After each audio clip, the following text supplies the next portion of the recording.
Moi, je voudrais revenir sur la problématique des effets secondaires.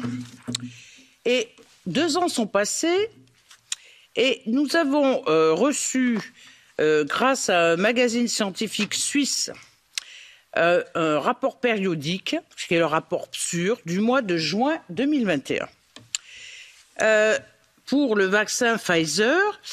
Et comment ils ont pu faire sortir ce rapport? Eh bien, ils ont demandé l'accès aux documents, puisque ce document n'est pas mis à la disposition du public.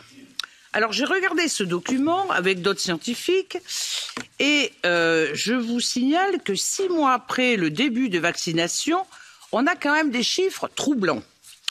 Plus de 327 000 signalements d'effets secondaires à travers l'Union européenne, qui contiennent à peu près 1 172 000 différents événements d'effets secondaires. Pfizer classifie que 1/3 de ces effets secondaires sont classés comme sérieux. Les femmes sont touchées 3 fois plus que les hommes. Le nombre d'effets secondaires le plus élevé concerne la catégorie d'âge de 31 à 50 ans. 94% des cas concernent les personnes qui ne sont pas touchées par les comorbidités. 5115 morts sont survenus après vaccination, etc., etc. Donc, quand on voit ces chiffres, on se dit, comment se fait-il que sur certaines catégories, et je vais vous prendre quand même le cas des femmes allaitantes, des femmes qui étaient enceintes.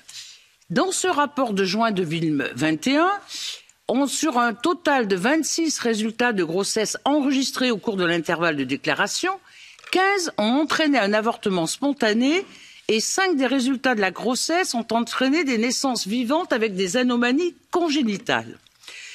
Donc, Madame Cook, d'abord, est-ce que vous confirmez l'authenticité de ces données, puisque c'est le rapport du PSUR de 2021, et est-ce que vous avez conclu que le profil bénéfice-risque du vaccin Pfizer-BioNTech reste favorable? Alors, comment se fait-il que l'EMA a continué à encourager les femmes enceintes et allaitantes à se faire vacciner sur la base de ces données? Comment se fait-il que ce tout premier rapport de pharmacovigilance pour le vaccin, chargé de telles données accablantes, n'a pas obligé l'EMA à tirer la sonnette d'alarme? Que justifie de conclure que le profil bénéfice-risque du vaccin Pfizer-BioNTech reste favorable? Comment se fait-il aussi qu'à la suite de ce rapport de juin 2021, ce produit a été recommandé aux adolescents et aux enfants à partir de 5 ans?